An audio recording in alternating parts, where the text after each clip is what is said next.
Hello everyone, welcome back to the Budget Sportsman, and thank you so much for joining me on today's video. I am glad you're here. As you can see, today we're going to be taking a look at this 55 quart cooler from Lifetime Coolers. Before we get into the review, I have a little bit of backstory to this review that I want to share with you. If you're not interested, go to the timestamp below and click over to the start of the review. But before you go, I do think that this story I have to share is pertinent to the review and, in my opinion, kind of interesting. So about a year ago, I was contacted by another cooler company who asked if I was interested in being one of their affiliates, producing content to promote their brand. I looked into their coolers, and their big claim was that they were much more budget-friendly than Yeti. They're about half the price of Yeti. As you all know, you're familiar with Yeti, it's probably the benchmark in the cooler industry. And while their coolers were about half the price of Yeti, they still seemed kind of expensive to me, and I started exploring other options, and I came across Lifetime Coolers, which were even less expensive than this other brand. I reached out to Lifetime, I asked them if they'd be interested in sending me a cooler for review, and they said that they were not at that time. Then a few weeks ago, I decided, you know what, it might be time for me to buy one of these coolers with my own money because I need a better cooler. Right about that time that I was getting ready to buy a cooler on my own, Lifetime reached out to me out of the blue and said, hey, I know you were interested in doing a review in the past. We got this new model coming out. Would you be interested in reviewing it? And I said, absolutely. So as always, I want to make sure that you know when I've received a free product, and that's exactly what happened. I've received this Lifetime 55 quart cooler for free, but they're not paying me to make the video or in any other way compensating me or telling me what to say in this review. So, with all of that out of the way, and all of that talk about it being a more budget-friendly option, let's talk about what this cooler actually cost. But before I do, I need to mention that usually Lifetime coolers are sold at Walmart. And normally from the pricing that I've seen, it is significantly cheaper at Walmart than what it is on Lifetime's website. However, this cooler is not yet in Walmart stores that I'm aware of, and so the only price I have to go on is the one on Lifetime's website, but when it hits the market and the shelves of Walmart, I'm fairly sure that it's going to be less than the number I'm about to give you, which is $189.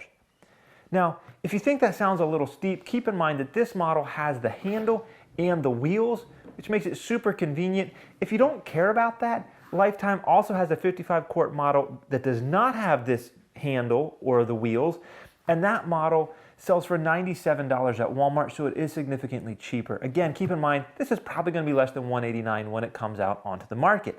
Also keep in mind that if we're comparing to Yeti here, Yeti makes a similar cooler. I couldn't find the actual quart capacity on their website, but I think it was maybe even a little bit smaller than this one, but approximately the same size, with wheels, with a handle, and that cooler was $399. So we are a fraction of the cost of a Yeti cooler.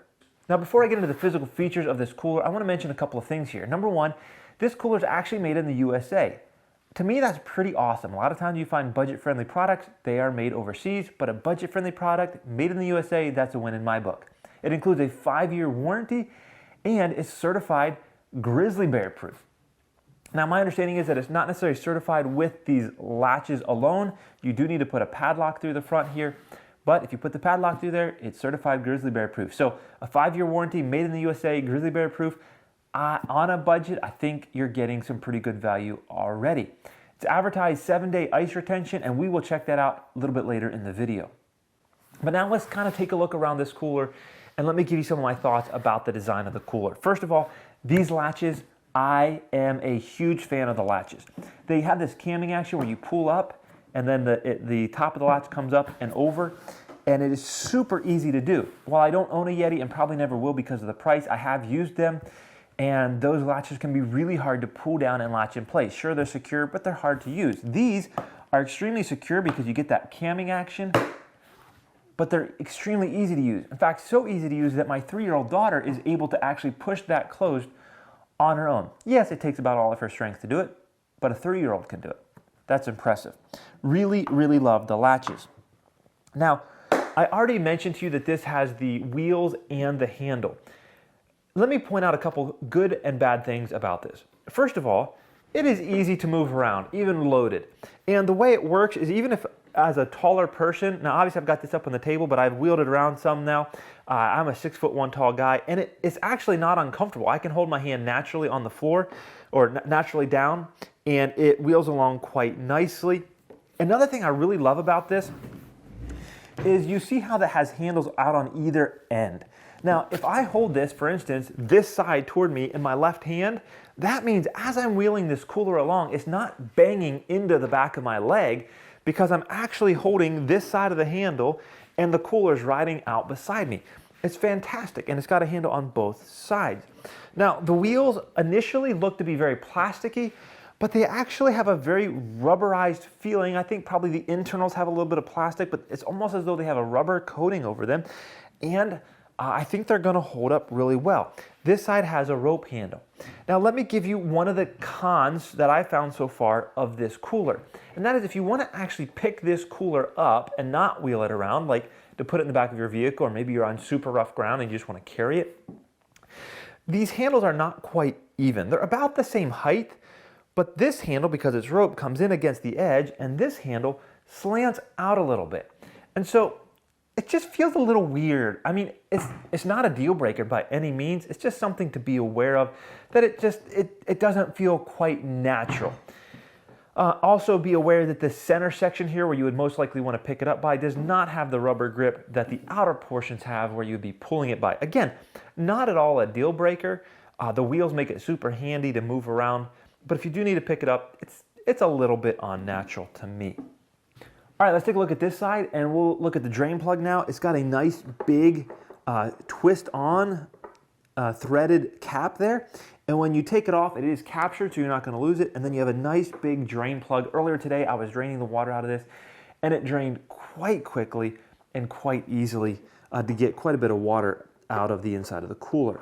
Okay, so when you open up the Lifetime cooler, you're gonna notice that the seal is around the top. I think some of the older models of Lifetime had the seal around the base of the cooler, and then the lid kind of came down and smashed it. In this one, it has the seal around the top here, and it seals around this raised portion of the body of the cooler. It does have two hinges on the back here. The hinges themselves are molded in with a metal pin through them. And then inside the cooler here again on the top, you can see made in the USA, and you can see certified bear resistant right there. Now, if you're interested in this sort of thing, it does have a built-in bottle opener, and the bottle opener also doubles as the lock. So you've got a hole up here in the lid. Close that, put your lock through the lid and through the bottle opener, and that is your padlock for the cooler. Now, some of you might be thinking, how durable is this cooler? Well, I can tell you this. Sitting on it feels extremely solid, but let's try standing on it.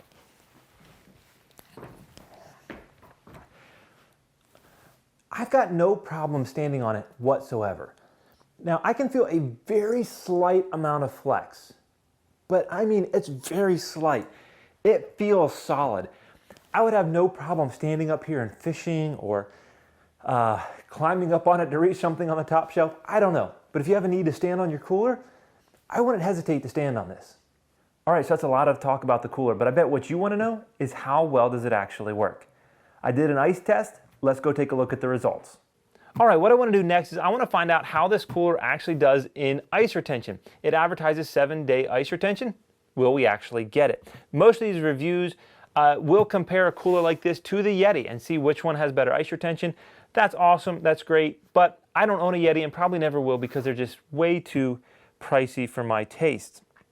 But what I really care about is, am I getting what I'm paying for and what was advertised with this cooler, which is 7-day ice retention on this 55 quart cooler. Now, I would love to do this review or this test outside in the blazing summer sun, but right now it's still March here in central Pennsylvania, which we have some very cold, very, very cold nights here. I think this morning was in the 20s when I woke up, but we have warm days. But I think I'll get a better test and a more fair test if I do this inside, where our house stays pretty close to 65 degrees all throughout the day. So I realize that's not summer testing conditions, but that's the best that I can do for right now. What I've done is I've put 4 bags of ice from the grocery store in this cooler. Now, my grocery store sells 8-pound bags, so that's 32 pounds of ice in this cooler. I don't know if you can see down in there. The ice is not all the way up. It's probably about 2/3 of the way up filled with ice. Another thing is I did not pre-chill this before I put the ice in there. If I'm going to take this out to the lake or I'm going to take it camping, generally speaking, I don't take the time to pre-chill it. I realize that would probably be the better results, but this is how I would actually use it. So I want to find out how it does. So in addition to just seeing how long the ice lasts, what I'm going to do is I've got a frozen hamburger here. This happens to be a deer burger. I'm going to stick this down in the middle of the ice, not on top, down in the middle. And I'm going to see after 3, 4, 5, 6, 7 days, once the ice is pretty much gone, how long this burger maybe stays frozen, as well as what the internal temperature of this burger is once the ice is all gone, and see if it would be something that might still be safe to eat. So I'm not going to necessarily update you every day, but if there's something notable, the ice is majorly melting or maybe the hamburger is thawing, then I'll come back and I'll give you an update. I'm going to shove this in the ice. I'll get back with you when there's something exciting to share. Well, y'all, it's been about 3 days since I put ice in this Lifetime 55 quart cooler, and I've been trying to check it about every 24 hours. So I checked it on the first day, and there was very little water in the bottom. The ice was still very, very solid, though there was a little bit of water. I checked it yesterday on the second day after 48 hours, and there was significantly more water, but still a ton of ice. I haven't checked it yet today, so let's pop it open and take a look together and see what it's looking like after 3 full days. All right, so as you can see, there's still a lot of ice, some really big chunks of ice. The main portion of ice is still very solid, but around the edges and in the bottom, there is a lot of water. I don't know if you can even see that, but like I said, it's about that deep right there on my fingers. But so far, it's definitely looking like we're probably going to make it to that 7-day mark. Hey y'all, it's day number 6, and I'm about to check this cooler for day number 6. So far, day number 4, day number 5 since I last updated you, definitely more water, less ice each day. Yesterday, I still had a pretty big chunk of ice with the hamburger solidly in the middle. So day number 6, let's see what we got today. Well, as you can see, I have got a lot of water, not a lot of ice, but I still have a pretty big chunk there. My hamburger is still in the middle. Still got a decent amount of ice, but it's definitely getting down there. I definitely think on day number 7 we'll have some ice, but I'm excited to let this go and see what we have on tomorrow and see how our hamburger's doing. Hey everyone, it's almost 11 o'clock at night, but I wanted to make sure I checked in with you on day number 7 for this cooler. We're actually over 7 complete full days on this cooler now. About maybe 2 hours ago, my wife actually took her probe thermometer and stuck it in here, not in the water, but in the air. And really interesting that it is staying at 41 degrees, and I'll zoom in on this and show you 41 degrees air temperature inside this cooler.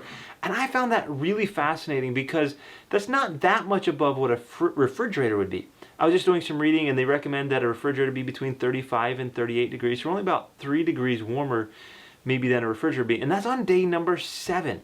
So I'm really excited to open this up, see how much ice is left, and also actually stick this probe into the hamburger and see what our actual hamburger temperature is. Because remember, that 41 degrees is air temperature, but that hamburger is sitting down in ice or even cold water. So let's open it up and take a look.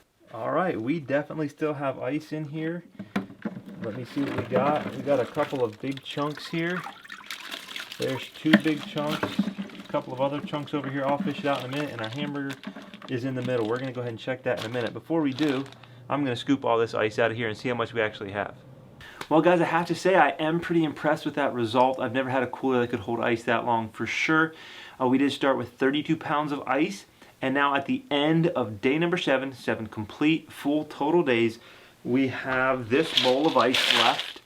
And I teared out the scales here, and we have 3 pounds, 5.7 ounces of ice remaining. So not a lot of ice remaining, but we still had ice at the end of 7 days. Now what I want to do is I want to stick my temperature probe into this hamburger and find out, is it still cold? All right, there you go. The temperature on that hamburger is 37 degrees.